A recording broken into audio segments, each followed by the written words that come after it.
freedom pass from hand to yearning hand, and the vision of our fathers spread hope throughout this land, as the dreams some fought and died for in my heart becomes my own. I will strive to keep her promise, America, my home. America, America, may God bless America, and freedom reign across America, my home. From the shorelines to the prairies, to the cities great and small, we have reaped the fruits of justice and liberty for all. So with deep appreciation for the blessings of freedom that we know in this wonderful land of ours, I'm Dr. George Simon, welcoming you to another edition of Character Matters. This is the program where we talk about what I consider to be the defining issue of our time, the character crisis that we face, and what we need to do about it to really restore our country's greatness. Not the greatness that some of our politicians talk about, because our greatness has never resided in our military might or our economic power. It's never resided in those things. It's always resided in our people of good character, who both honor and live out our best ideals, who take their responsibilities seriously, who take their concern for one another seriously, and who strive to be decent, hardworking, kind, generous, responsible folks who care for one another and make this whole free enterprise work. And I'm not talking about free enterprise business. I'm talking about this enterprise of self-government.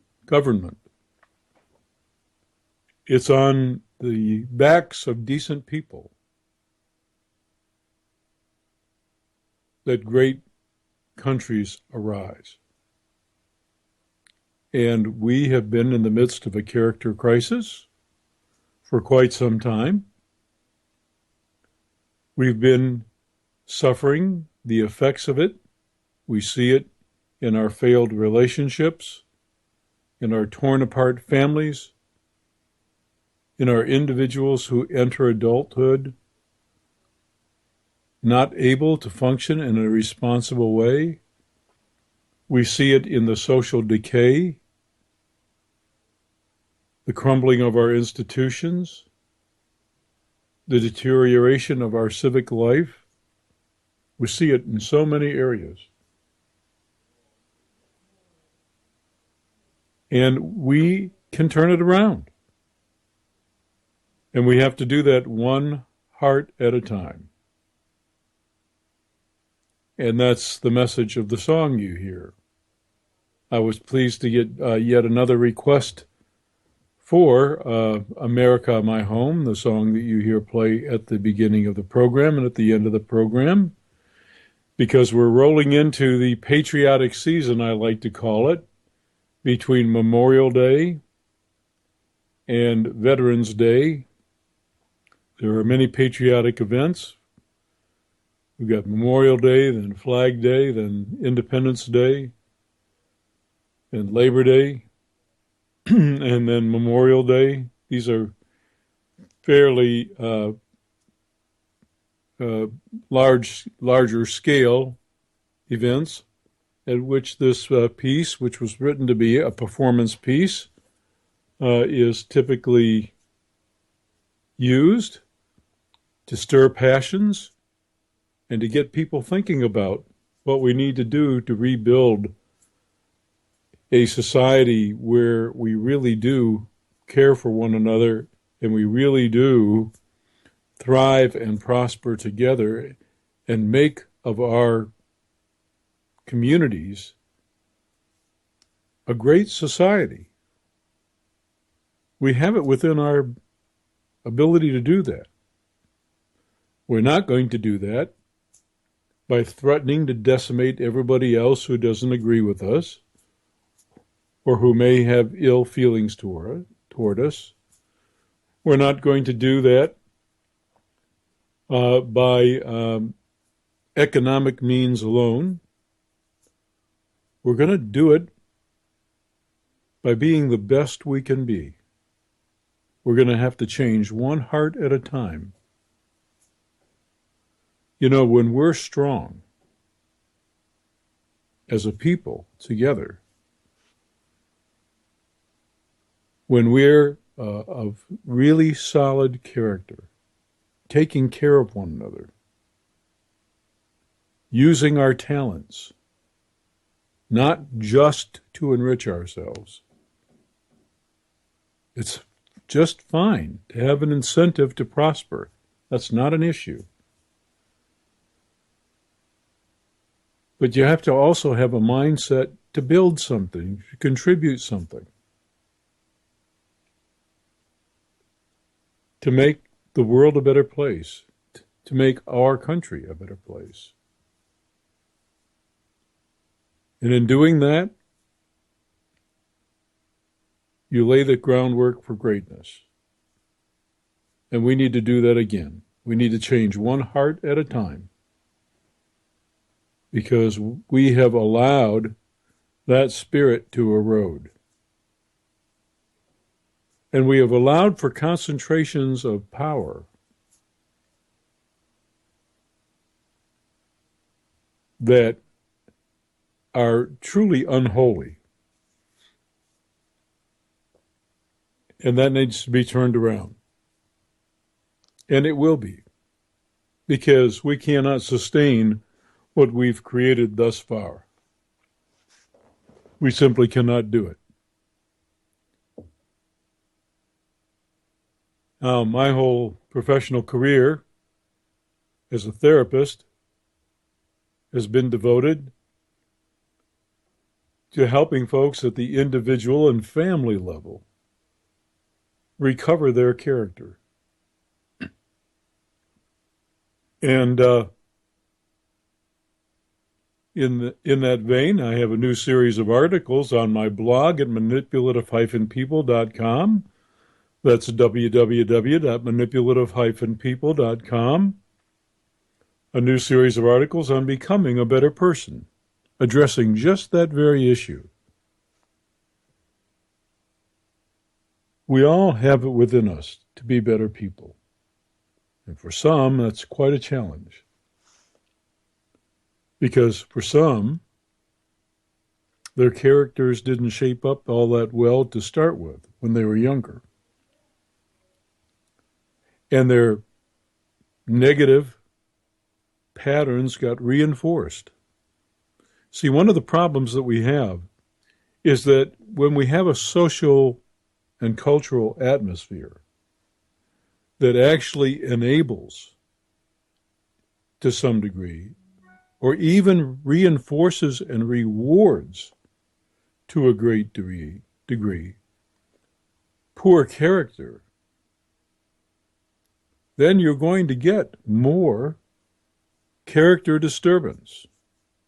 That's why in my book, Character Disturbance, I call it the phenomenon of our age. It's what we've fostered. We are now reaping what we have sown. And we have to do better than that. So that's what I've done with my career. And I'm going to be training more professionals how to deal with this. If you want to take a gander over to my blog site, you'll find the schedule there. And you can also find it at the counseling, at the Cross Country Education website. Cross Country Education Professional Seminars is the hosting company that coordinates and arranges my workshops and certifies professionals who attend.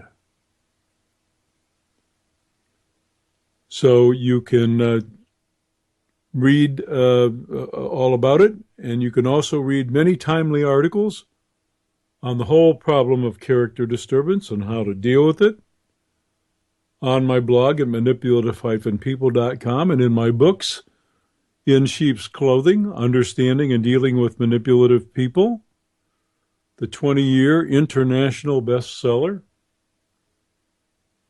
and also my book, Character Disturbance, The Phenomenon of Our Age, and my book for the Christian faith community, The Judas Syndrome.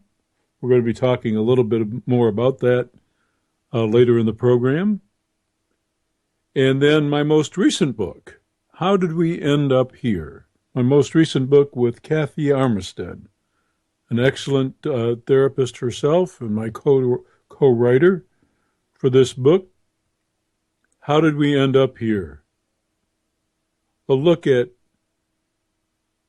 how your relationship got to the point that it did, where you had to finally consider just ending it because it had become so toxic.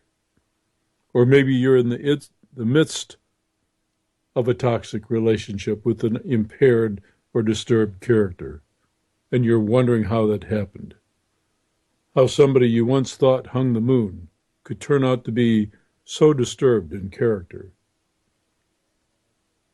Maybe you're just wondering how we got here as a society, with so many relationships in so much trouble, and with our political environment, our government environment, our business environment, being so full of character disturbance.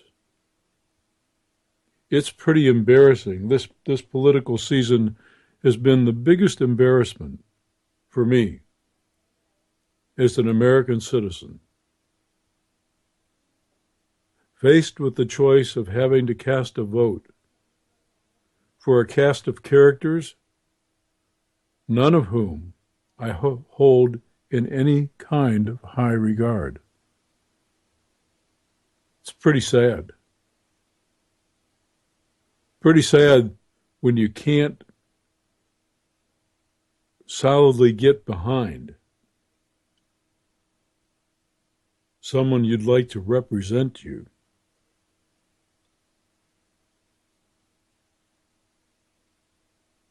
Maybe one or two exceptions. One in particular that I'm thinking of, I'm not going to mention any names. This is not a political program. Although sometimes I think about that because I'm turning into a much more political animal, rapidly maintaining my independence because I see so much character disturbance on all sides. But that's really not the point of this program. The point of this program is dealing with character disturbance, making lives whole again, restoring relationships, building better communities, rebuilding the greatness that can be ours. We've had plenty of times that we should rightfully have been ashamed of. we have not always been great. We have plenty of times that we should really look back and hang our heads in shame over what kinds of things we either permitted to happen or failed to do. But we've also had some very shining moments, some shining heroic moments when we rose to the occasion and lived up to the kind of character that we were capable of. A period of greatness, a dream that had many people from all over the globe flocking here in unbelievable numbers just for the taste of the freedoms that we enjoyed.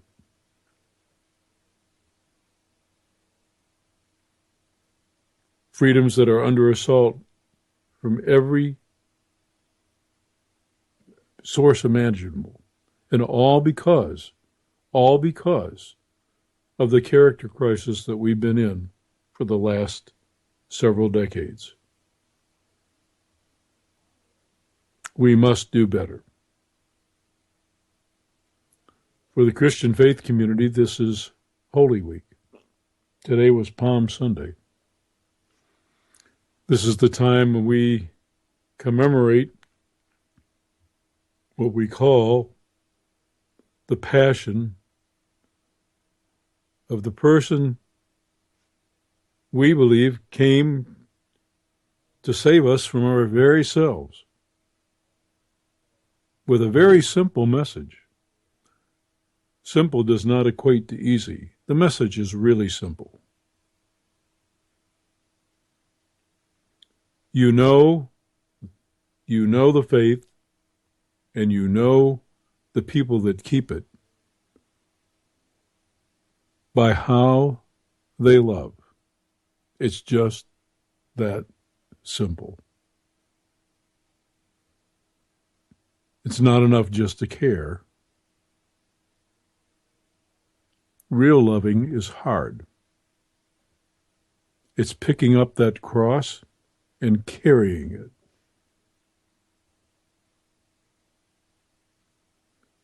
It's dying to yourself. Serving a higher cause.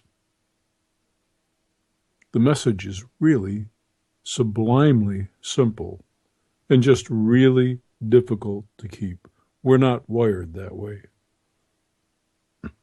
We're not wired to be that altruistic.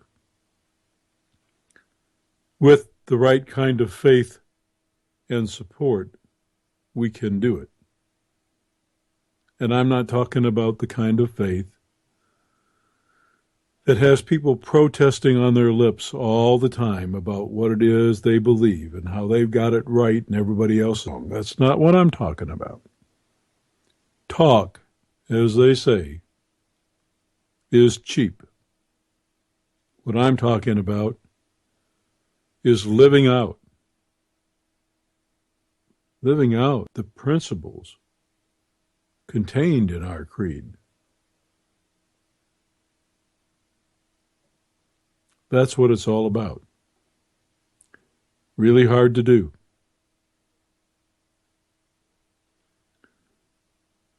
So, my prayer is for the healing of our country. We're not doing too well right now. Oh, we're not over like some people, the doom and gloom folks say. But we have lost our greatness. And we're not going to rebuild it by building walls and by threatening and by playing hardball and flexing muscles and browbeating and bullying. That isn't how we're going to do it. Yes, we do need to stand on principle. Yes, we have lost that. But what are the principles that we need to stand up for again and endorse and live out in each of our lives? That's the real question. That's the real question.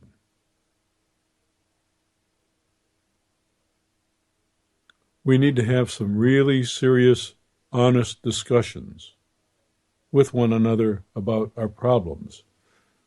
But without the finger pointing and without the blaming. Yes, we do need to hold folks to account. In the series of articles that I've got coming out on becoming a better person, I'll be showing how delicate a process it is, especially when you're dealing with a character. How delicate a process it is indeed to lovingly but firmly call out someone's errors, someone's distorted thinking, someone's erroneous and problematic attitudes, and especially their destructive habits and behaviors, their manipulative behaviors. It takes a lot of skill to do that lovingly but firmly. That's what it takes.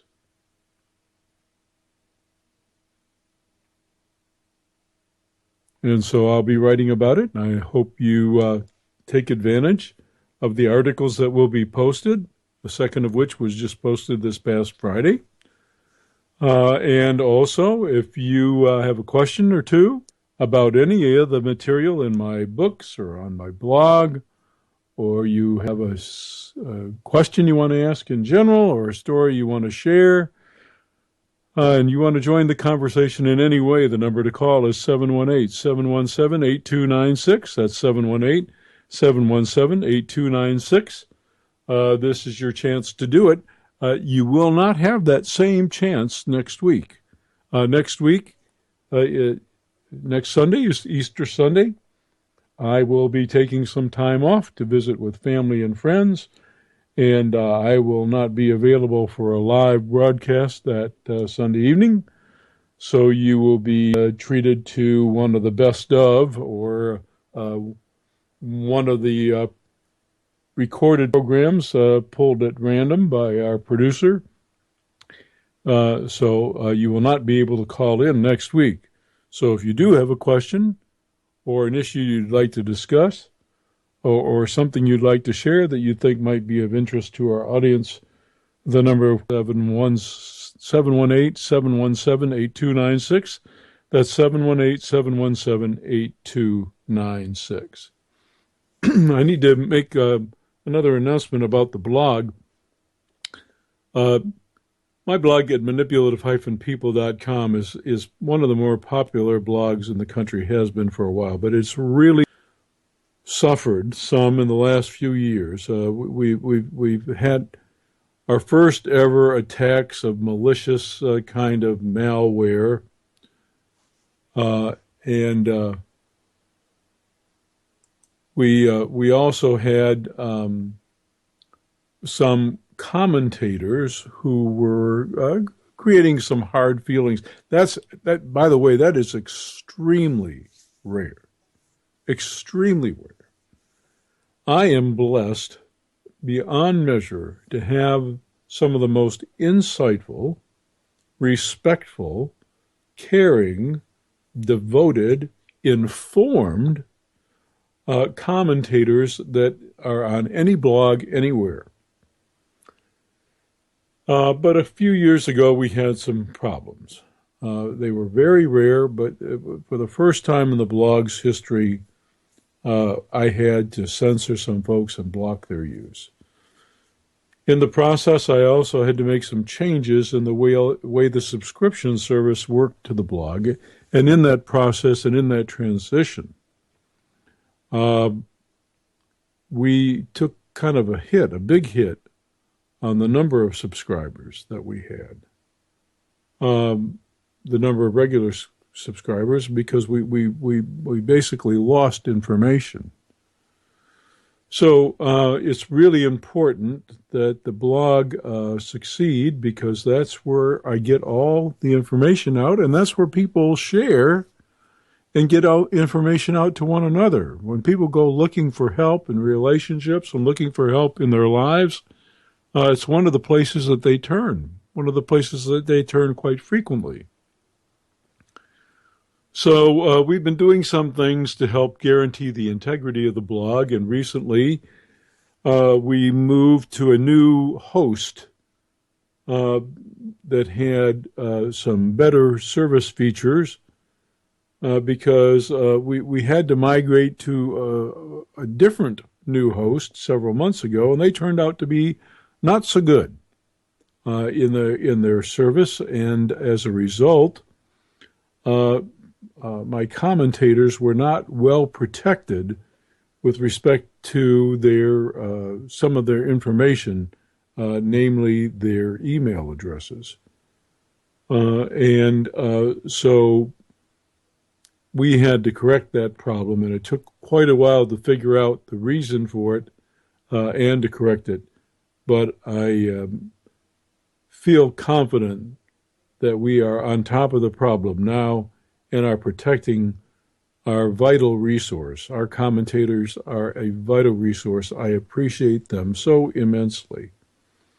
And so now that we're with a new host and we're making some improvements all the time, we are going to be really firing up activity on the blog, and I invite you to mosey on over to manipulative-people.com.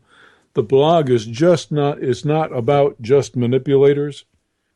It gives you timely articles on all the disturbed characters you're likely to meet, from sadists to narcissists to manipulators to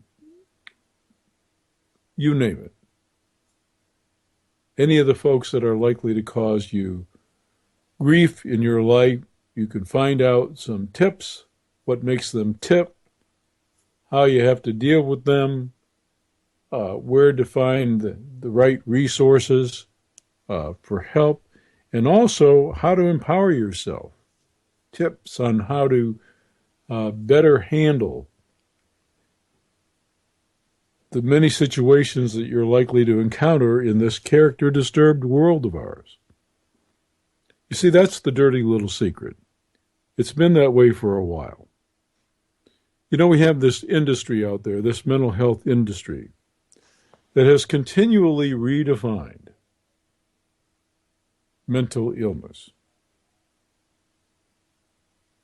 It has continually striven to redefine just exactly what mental illness is all about, what goes wrong in people's lives. And back in the late 70s and early 80s, there was a concerted effort, a very deliberate, calculated effort on the part of medical science to radically medicalize the field of mental health in order primarily to protect the profession of psychiatry, which at the time was hurting, believe it or not, at the time. And this campaign was relatively successful. I remember seeing a movie with Burt Reynolds, and I'm trying to think of the actress's name. At one time, she was really very popular. I can't think of it right now. It'll probably come to me when I'm not trying to think of it. But it was the movie was starting over. Jill, almost had it there for a minute, and I lost it. At any rate, in this movie, the character that Burt Reynolds plays he's having a lot of anxiety over the breakup of a relationship, and he suffers his first panic attack. And his brother-in-law, who happens to be a psychiatrist, is with him in a shopping mall, I think. Jill Clayburgh, that was the actress's name. Anyway, the brother-in-law, who's a psychiatrist, is with him in a shopping mall when he has his first panic attack. And he doesn't have medication with him, so he asks a crowd of people who have gathered around, who are witnessing this character have his panic attack, and he asks, does anybody have a Valium? And about 50 people start rummaging through their pockets and digging through purses and whatnot to grab a Valium. And it was meant to be a funny scene. It was a funny scene. But it told a story. It told a story about the successful medicalization of mental health. Now, to be sure, there are conditions that are so strictly biologically based and determined that there is really nothing that need be done other than getting the biochemistry right. There are conditions like that. But they are rare. It is rare that the only reason that someone is having difficulty is because they have a biologically based illness that can only be treated through medical, biochemical readjustment. That's very rare. Most of the problems that people have in their lives that come to the attention of mental health professionals of all types, including psychiatrists, most of the problems have to do with their coping failures and with how they've shaped up in character.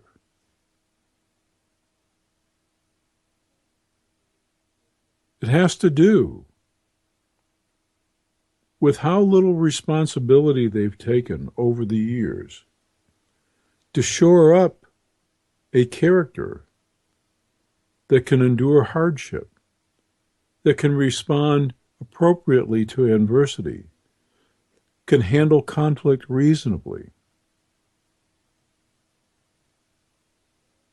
And this shows up in their relationships.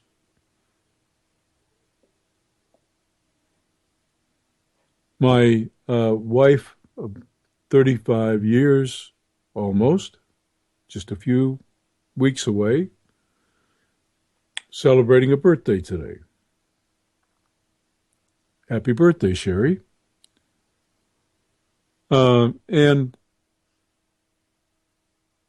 you know, we've been together, like I said, all that time. Has every minute been a picnic? Absolutely not. Absolutely not. Have we always been exactly the people we are today? Absolutely not. But when I first met this wonderful woman, I recognized immediately the elements of good character. And that's the foundation. I'd like to think that both of us have actually grown in character.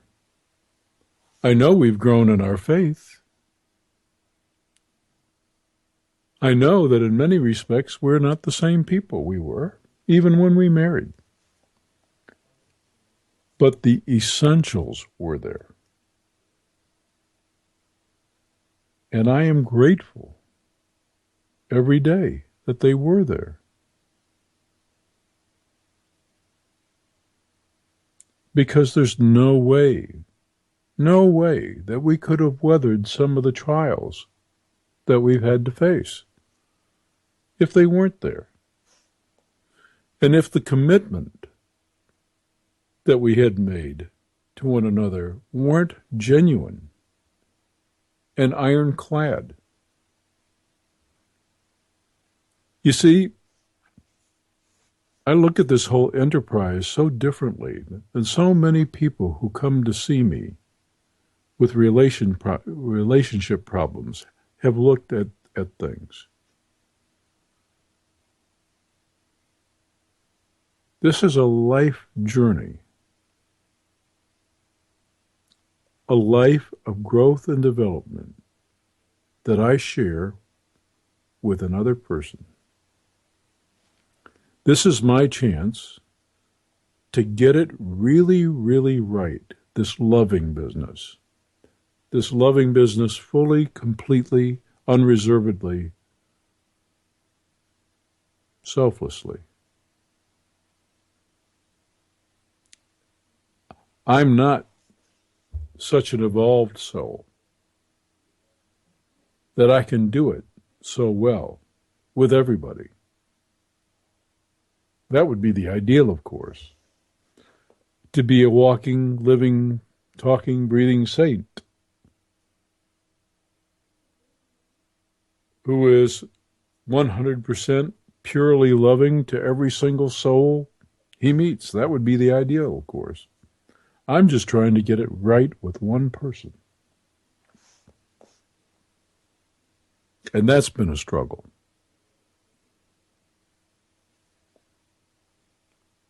But it's one that I'm committed to. So I had an idea in my head from the beginning that is different from that which I see. People come to me all the time talking about their relationships. And the thought of truly giving themselves away as a way of actually growing in character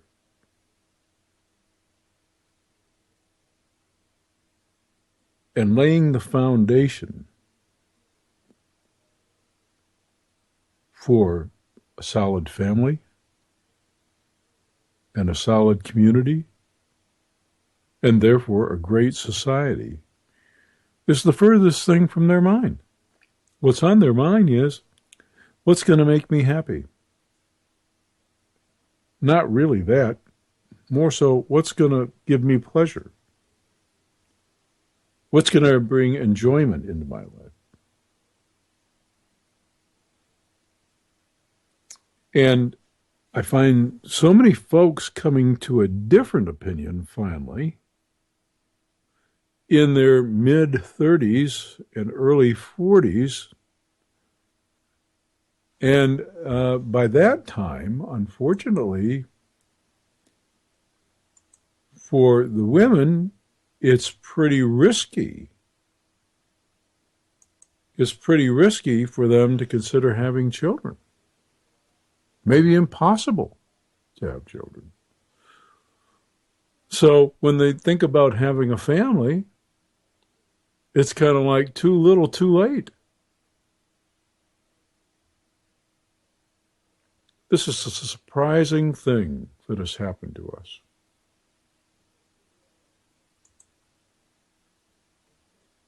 There are so many ways that we have bedazzled ourselves with the things that we can do, especially technologically. We've advanced in so many areas. We have so much in the way of creature comforts.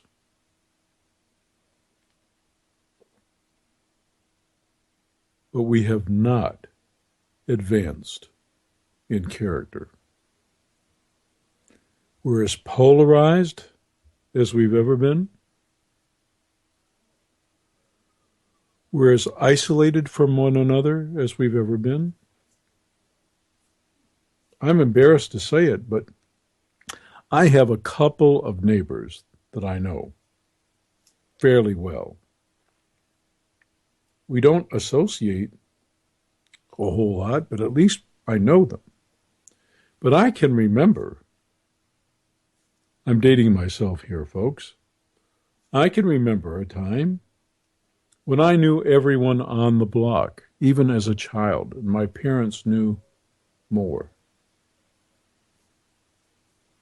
And we regularly socialized. We knew each other, played together, dined together, networked together. Communities were stronger then. As a result, I can also remember some basic rules of common decency. I can remember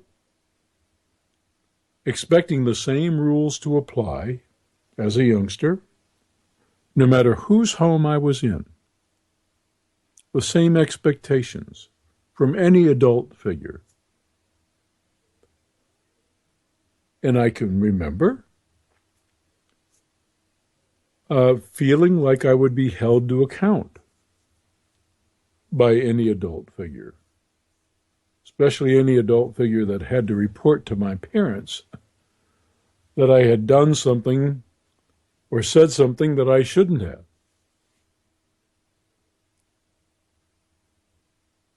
It's truly amazing what's happened to us. Moral relativism has challenged some of the basic rules of human decency.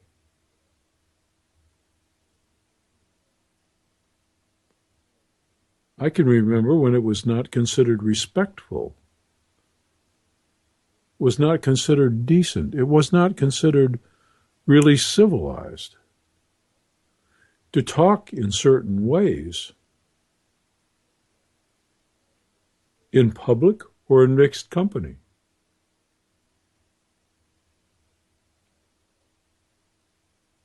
Boy, how times have changed. And I know there are folks that say, well, we've always had problems. They just were covered up. Nothing's really new under the sun. Well, in many respects, that's true.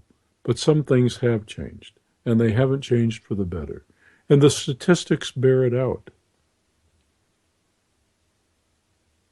They don't lie. You can lie with statistics, but some are pretty stark. Some are pretty stark indeed.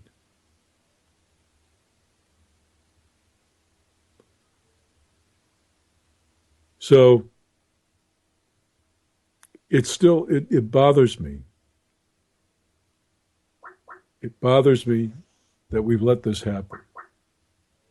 I see we got a call coming in. I'm going to go ahead and take it. And welcome the caller to Character Matters. Hello, and welcome to the show. Me. Hello? I was calling. Yes.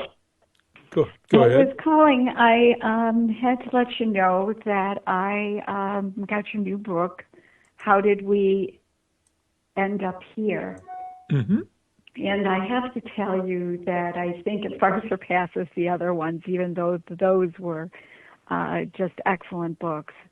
But it just kind of builds up on top of what you've already written and just solidifies everything even more. I think it just makes everything even more solid, everything that you're saying. And so I just want to tell you how much I appreciate it that you've continued with the type of work that you have, because I don't see that in any other areas of the field of psychiatry or psychology that anyone's doing the type of work that you're doing. Well, thank you. I just wanted to thank you for it. Thank you so very much. Was there any particular part of the book that really spoke to you? I think the saddest part is, and I think this is something that you talk about on your program, is the state of where our country has gone.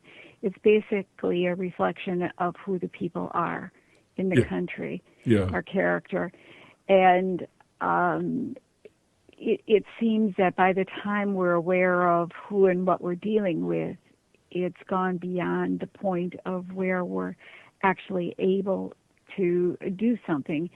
And for these people, too, their character's so ingrained in them that they're not willing to give anything up, basically because they're so selfish. Yeah. Yeah.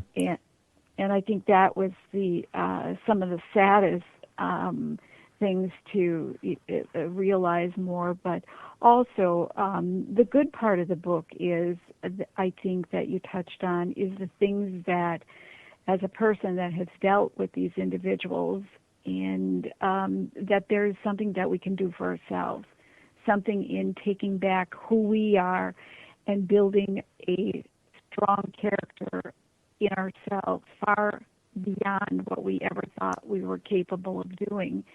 And in that light, I think instead of a kind of feeling hopeless, we feel we do have hope.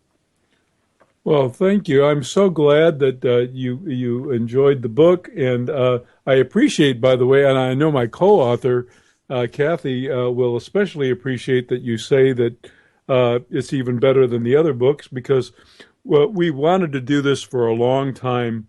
The co-author of the book was actually my editor for the Judas Syndrome.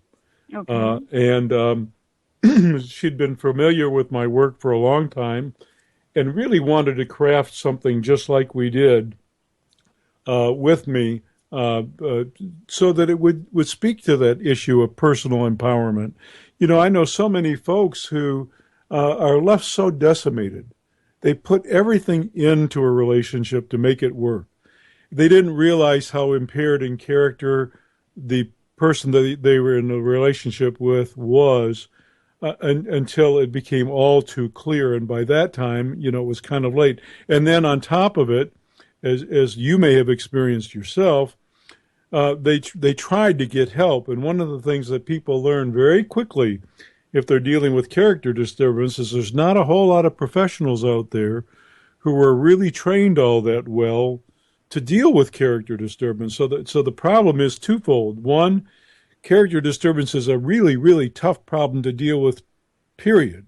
By its very nature, by their very nature, character disturbed people are very resistant to change.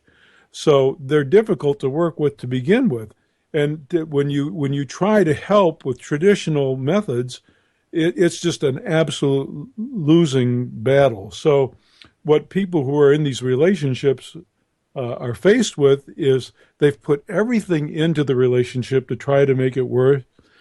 And then many times they tried to get help, and they spent an awful lot of time and many times an awful lot of money trying to hold things together, only to be left in pieces, emotionally, financially, and in many other ways.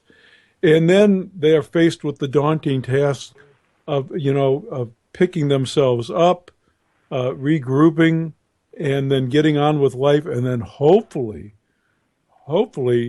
not falling into the same traps again. It's a really difficult thing, and that's why we wanted to write this book. Well, I think it was done very well. I skimmed through it, going through it so quick. I was excited when I heard you had come out with another book, and when I finally got it, I had to go through it as quickly as I could. And I will be going through it even more. I mean, there's so many things that, and I had a character disordered marriage, and the thing is, what happens is, I started carrying more weight, picking up. Yes. The pieces, doing the things that individual shouldn't have been doing, and trying to, because you start investing too much. You don't want to see it fall apart. You don't want to do that. So you start getting more and more and more, and actually you're feeding into the sickness rather than holding them accountable.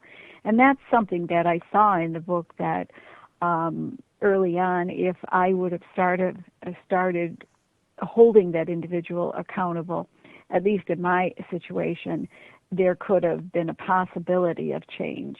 But when you don't know what you're dealing with, and in society prior to that, we had no idea really. And the way that society promoted it, a lot of these things, they're just kind of so washed over and laughed at now that you think, oh, okay, and you just ignore it. But you actually end up getting deeper into it, and you yourself start becoming dysfunctional and a certain amount of sick at yourself. But on their end, they become so sick that you know something's wrong. Yeah. And then the problem is, who and where do you want to go? May I ask Who can you go to? Yeah, may I ask you a question? Sure. Have you, by any chance, I'm assuming because this book is made available primarily on Amazon. I sell about 90% of my books on Amazon because most of them have been in print for so long that it's hard to find them on shelves. And I decided to do this book directly through Amazon. Have you, by any chance, written a review? No, but I can. I would sincerely appreciate that. And if you are willing to do that, and you're willing to contact me through the back channel at my blog at manipulative-people.com, use the Contact Dr. George Simon feature. If you're willing, I'm not going to tell you how to write the review. That would be inappropriate. But if you would be willing to do that, Kathy and I have another book coming out that I think you'll really love. It is about what we have to do to build character back. It's going to be on the 10 Commandments of Character, and it's going to be it's going to be a guide basically to building a better self, and it's going to be packed with information on what we really need to do to instill in people early on the kind of character they need to function in adult life responsibly and build wholesome, healthy relationships. And so if you're willing to do that, write a review, I'm willing to send you a free copy of our newest book as soon as it hits the press. Oh, that would be wonderful, Dr. Simon, and I hope you would sign it for me. I will certainly do that. So that's my deal with you, okay? Oh, you've got a deal for sure on that one, Doctor. Okay, it's going to be about 9 weeks yet before the other book comes out. At the very least, it might even be at the end of the summer. But contact me through the back channel. Let me know that you're the person who wrote the review, and give me your address and whatnot, and I'll be glad to send you an autographed copy of the new book when it comes out. Just one other thought, Doctor. And when Sure. I seen this book, I had looked to see if there was a price on it or it said anything. And when I called Barnes & Noble, they weren't aware of it. And I'm just wondering, just from seeing the cover, and I know it kind of catches in society where people are having these relationships. I think you couldn't have did something more questionable. How did we end up here? Having the two people looking at like they are, that if individuals seen that, it would be something that if you're in Barnes & Noble, and I like hard copies, pick it up and look at it and say, wow, what is this here? Instead of looking. So I thought I was rather surprised with that, but if you're doing that well in other venues without having to go that route, I can understand that too. Well, it isn't like we are not going to be able to do that route. We will. It's just that we decided to do this first. Hopefully, in the next 6 months or so, it will also be available pretty universally in stores. We're working on that. Okay. Before I write, it'll be a little bit because I've got to go through this book very well, so I can write a very well-informed review on it for you. So, well, thank you. I appreciate it very much. But thank you for the work that you do, Doctor, and it's phenomenal. I enjoy your blog. I enjoy your radio program. It's wonderful, and as always, thank you for the wonderful patriotic song that you wrote. It's absolutely lovely. It really is. Well, So yeah, thank you. you know what? I might make you a second deal then. I don't know if your church or civic organization is in your area would appreciate it, or if you have a mind to, or maybe you know somebody that would. But I might also send you out one of the performance accompaniment CD, which has the song as sung by Ricky Tripp, but it also has the tracks because that's how over 6 million people now have heard the song. Mm-hmm. Is by folks at various venues, maybe a church picnic on the 4th of July, or some civic event, hearing it and spreading the message. So I may send you one of those too.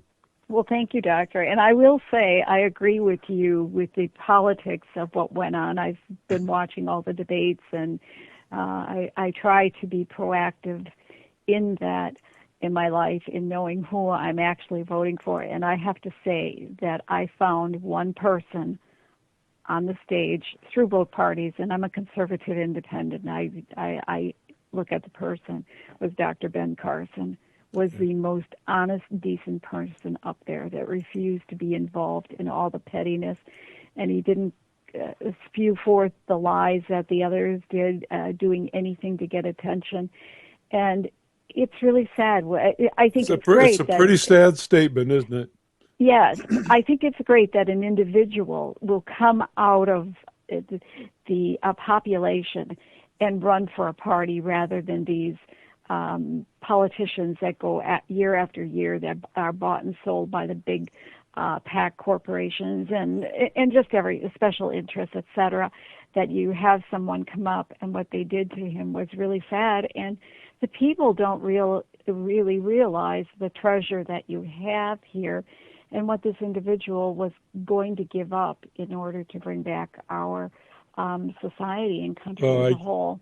I couldn't have said it better myself. Thank you so much. So you're going to get one of those too. And actually, if you contact me, I may send that out to you early. I'll tell you what, if I get the copy, I'd probably love to send a copy of this to Ben Carson. I actually supported him, so I would think he would be an individual that would really appreciate reading a book like this and your type of work. I think he would really be someone that would look at it. Well, thank you for the call. I really appreciate it. You're welcome. You're welcome, Doctor. Take care. Good night. Good night. Wow, what another great call. You know, as I said moments ago, that I'm so fortunate to have these great commentators on my blog. I'm also very fortunate to have all the great callers who call into this program. A cut above, really. And I listen to some talk radio, and believe me, I'm very blessed. I know I am. And what the caller said is so true. It matters who we are. Our freedom is at stake. As you listen to the song, once again, as the show closes, keep in mind that that's its spirit. That's what makes us great. That's what gives us the potential for greatness. It's in each and every one of our hearts. That's where things have to change. We have to be people of integrity again. We'll be a country of great integrity, and we'll protect our freedoms when we're individually honoring our best ideals and living them out in our everyday life and in our relationships, making them strong, then making our country strong. I'm Dr. George Simon. Thanks for listening. I'll be with you a week from next week, 2 weeks from today, live again on Character Matters. Thank you and good evening.